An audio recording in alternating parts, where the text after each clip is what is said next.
تو اللہ نے سورہ سبا میں یہ ارشاد فرمایا ہوا ہے کہ اللہ نے بڑے جو جنات ہیں وہ اللہ نے سلیمان علیہ السلام کے تابع کر دیے، اور وہ ان کے لیے بڑے بڑے قلعے بناتے تھے اور تصاویر بناتے تھے۔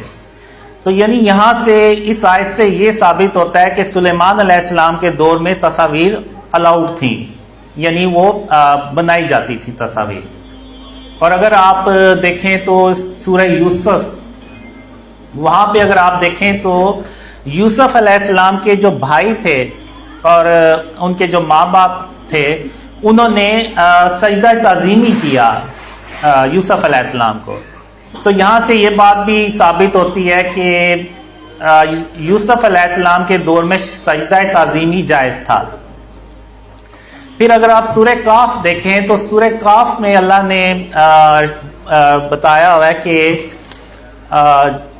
جو لوگ تھے، جب اصحاب کاف دوبارہ اللہ نے ان کو جگایا تو کچھ لوگوں نے یہ مشورہ دیا کہ ہم ان کی جگہ پہ مزار بنائیں گے، بلڈنگ بنائیں گے، یعنی مزار بنائیں گے۔ تو یعنی یہاں سے یہ ثابت ہوتا ہے کہ اس دور میں، عیسیٰ علیہ السلام کے دور میں، مزارات یا مقبرے جو تھے یہ بھی الاؤڈ تھے۔ تو جب حضرت محمد صلی اللہ علیہ وسلم، اللہ کے آخری رسول صلی اللہ علیہ وسلم آئے تو آپ صلی اللہ علیہ وسلم نے جو سجدہ تعظیمی تھا اس کو بھی حرام، یعنی شرک کی کیٹیگری میں ڈال دیا، اور جو تصاویر تھیں ان کو بھی حرام قرار دے دیا، یعنی شرک کی کیٹیگری میں ڈال دیا۔ اور جو مزارات تھے، یعنی ایک حدیث ہے کہ آپ صلی اللہ علیہ وسلم نے حضرت علی رضی تعالیٰ عنہ کو یہ مشن دیا کہ جتنی بھی قبریں ہیں ان سب کو برابر کر دیں، اور جتنی بھی تصاویر اور بت ہیں ان سب کو توڑ دیں اور ختم کر دیں۔ تو آپ صلی اللہ علیہ وسلم نے یہ تینوں چیزیں ختم کر دی، کیونکہ آپ صلی اللہ علیہ وسلم کو پتا تھا کہ بعد میں جو ہے نا یہ امت مقبرے بنا کے، مزار بنا کے، تو وہ وہاں پہ منتیں مانگیں گے۔ سجدے بھی ہم نے کرتے ہوئے دیکھا۔ اگر آپ دیکھیں تو ہمارے یہ جو پچھلے وزیر اعظم تھے عمران خان، انہوں نے تو ایک قبر کو جا کے سجدہ بھی کیا۔ اگر وہ قبریں ساری ہم آپ صلی اللہ علیہ وسلم کی سنت پہ اور حکم پہ عمل کرتے تو ساری قبریں برابر ہونی تھی، کوئی مقبرہ نہیں تھا نا، اور نہ مقبرہ ہوتا نہ یہ سجدے کرتے۔ تو اب اتنی ڈیٹیل میں حضرت محمد صلی اللہ علیہ وسلم نے اپنی امت کو شرک اور اس کی اقسام کے بارے میں بتایا۔ اب چونکہ آج ماڈرن دور ہے تو ماڈرن فارم آف شرک ہے یہ جو آپ بڑے بڑے بورڈ دیکھتے ہیں، ایون ڈیکوریشن پیسز دیکھتے ہیں ہم، یعنی اپنے گھروں میں بھی آپ دیکھتے ہیں اکثر لوگوں نے رکھے ہوتے ہیں جس پہ وہ جانوروں کی تصویریں ہوتی ہیں یا کچھ اور بنے ہوتے ہیں چیزیں، تو وہ بیسیکلی ہے تو وہ بت ہی، اور بہت سے لوگوں نے سیلیبریٹیز کی تصاویر بھی لگائی ہوئی ہیں۔ تو یہ ساری چیزیں جو ہے نا یہ فارم آف شرک ہیں، اور یہی وہ چیزیں ہیں جس سے آپ صلی اللہ علیہ وسلم نے اپنی امت کو منع فرمایا۔ اور ایک حدیث میں ہے کہ جس گھر میں تصویر ہوگی اس گھر میں اللہ کی رحمت کے فرشتے نہیں آئیں گے۔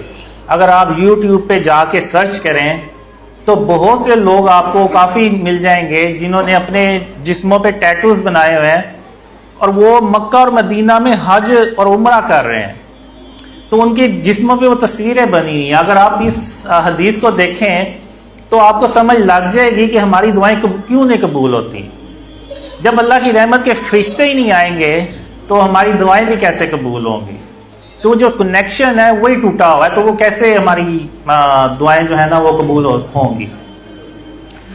تو اب یہ چیز بنی کہ اللہ نے، یعنی اللہ جو ہے نا وہ محمد صلی اللہ علیہ وسلم سے بہت زیادہ خوش ہوا، اور شرک کے بارے میں اللہ نے ارشاد فرمایا ہوا ہے، قرآن میں جگہ جگہ ارشاد فرمایا ہوا ہے، اور سورہ لقمان میں اللہ نے ارشاد فرمایا کہ شرک تو سب سے بڑا ظلم ہے، ان الشرک لظلم عظیم۔ اور ایک قرآن میں اور جگہ اللہ نے ارشاد فرمایا کہ جو شرک کرتا ہے وہ، جس نے شرک کیا اس نے گویا اپنی جان پہ ظلم کیا۔ تو اگر ہم اینڈ آف ٹائم سے ریلیٹڈ احادیث پڑھیں تو ان میں یہ لکھا ہوا ہے واضح طور پہ کہ قریب قیامت کے جو دنیا ہے نا وہ پوری شرک سے یہ ظلم سے بھر چکی ہوگی. تو ابھی کچھ دن پہلے ہم لاہور میں ایک میٹنگ کر رہے تھے, تو وہاں پہ مبشر صاحب ہیں, اگر میں غلط بھول نہیں رہا ان کا نام, تو انہوں نے یہ بات بتائی کہ جو شرک ہے وہ بیسیکلی ظلم ہے, اور وہ جو ظلم یعنی جس چیز کا وہ احادیث میں ذکر کیا گیا ہے تو وہ یہی ظلم ہے کہ وہ جو ظلم ہے نا وہ پوری دنیا میں اگر آپ دیکھیں تو پوری دنیا میں اس وقت پھیلا ہوا ہے. یعنی جو شرک ہے نا وہ پوری دنیا میں پھیلا ہوا ہے. آپ دیکھ لیں ایون مسلمان ملکوں میں دیکھ لیں, آپ بڑے بڑے بورڈز نظر آئیں گے, آپ کسی بھی ہاؤسنگ سوسائٹی میں چلے جائیں آپ کو وہاں پہ بت نظر آئیں گے پڑے ہوئے. ایون آپ کپڑوں کی دکانوں پہ چلے جائیں وہاں پہ آپ کو بت نظر آئیں گے, اور یہ وہی بت ہیں جو حضرت ابراہیم علیہ السلام نے, ایسے ہی بت تھے وہ بھی جو حضرت ابراہیم علیہ السلام نے توڑے, جو محمد صلی اللہ علیہ وسلم نے فتح مکہ پہ توڑے. تو وہ بس شکلوں میں فرق ہے, سائز میں فرق ہے, یا میٹیریل کا فرق ہوگا, باقی وہ بھی بت ہیں یہ بھی بت ہیں, وہ بھی بجان تھے یہ بھی بجان ہیں. تو آج ہم نے یہ جو شرک ہے نا یہ پوری دنیا میں پھیلایا ہوا ہے, اور یہ پوری دنیا جو ہے نا اس وقت شرک سے ظلم سے بھری ہوئی ہے. اور ہم یہ سمجھتے تھے کہ شاید وہ جو ظلم ہے وہ انسانوں پہ ہوگا یا بچوں پہ یا اس طرح سے کچھ ہوگا, لیکن بیسیکلی جو وہ شرک ہے نا وہ ظلم ہے, وہ پوری دنیا میں پھیلا ہوا ہے. اب حضرت محمد صلی اللہ علیہ وسلم کے بعد یہاں پہ میں چار جو مجھے اللہ نے خوابوں میں دکھایا, جو چار بڑے اللہ کے نبی ہیں جو ٹاپ 4 رینک میں آتے ہیں, تو ان کے بارے میں بتایا. تو میں نے ایک خاتم النبیین محمد صلی اللہ علیہ وسلم کے بارے میں آپ کو بتایا. جو دوسرے اللہ کے نبی ہیں جو جن کا دوسرا رینک ہے وہ ہیں ابراہیم علیہ السلام. اب ابراہیم علیہ السلام کی بھی آپ دیکھیں تو اللہ نے قرآن میں جو کوالٹیز ہیں وہ بیان کی ہوئی ہیں, اور وہ کوالٹیز کیا تھیں کہ ابراہیم علیہ السلام ایک اللہ کو تلاش کر رہے تھے. جب انہوں نے سورج کو دیکھا تو وہ انہوں نے خیال کیا کہ شاید یہ معبود ہے. تو وہ جب غروب ہو گیا تو انہوں نے کہا کہ نہیں تو غروب ہو گیا ہے. پھر جب چاند کو دیکھا تو انہوں نے کہا کہ شاید یہ چاند جو ہے یہ معبود ہے, تو وہ بھی غروب ہو گیا. ستاروں کو دیکھا تو وہ بھی غروب ہو گئے.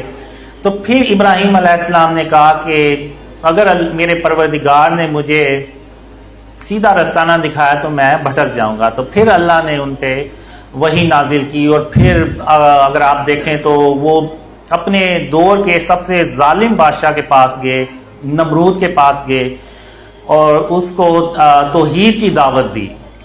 تو وہ ابراہیم علیہ السلام سے جھگڑنے لگا. تو ابراہیم علیہ السلام نے کہا کہ میرا پروردگار زندگی اور موت دیتا ہے. تو نمرود کہتا ہے کہ زندگی اور موت تو میں بھی دے سکتا ہوں. تو ابراہیم علیہ السلام نے کہا کہ میرا پروردگار سورج کو مشرق سے نکالتا ہے, تم مغرب سے نکال کے دکھاؤ. تو وہاں پہ وہ ہکا بکا رہ گیا, اور باوجود اس کے کہ اس نے کھلی نشانیاں دیکھ لی لیکن پھر بھی وہ نہیں مانا. پھر اس کے بعد ابراہیم علیہ السلام نے سارے جو بت تھے اس دور میں ان کو توڑ کے تو ایک بڑے بت کے کندھے پہ کلہارا رکھ دیا. تو جب لوگ آئے تو انہوں نے دیکھا کہ یہ سارے بت ٹوٹے ہوئے ہیں اور ایک بڑا بت بچا ہوا ہے, اس کے کلہارا پڑا ہوا ہے. تو انہیں پتہ چل گیا کہ یہ کام ابراہیم علیہ السلام نے کیا ہے. تو جب ابراہیم علیہ السلام سے پوچھا گیا تو ابراہیم علیہ السلام نے کہا کہ جو بڑا بت ہے آپ اس سے پوچھیں, اس کے سامنے سب کچھ ہوا ہے. تو اس نے کیوں نہیں بتایا, یہ اس سے پوچھیں, آپ اس کو پتا ہوگا. تو انہوں نے کہا یہ تو ان کافروں نے کہا یہ تو بےجان ہے, یہ تو بت ہے, یہ کیسے بولے گا.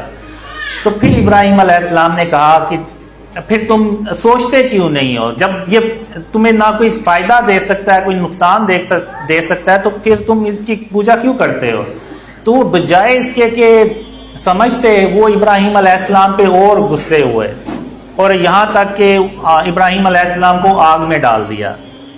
تو آپ اللہ کی شان دیکھیں کہ وہ اللہ نے اس آگ کو کہا کہ ابراہیم علیہ السلام پر سلامتی والی بن جا, تو وہ سلامتی والی بن گئی, یعنی ابراہیم علیہ السلام پر وہ آگ ٹھنڈی ہو گئی.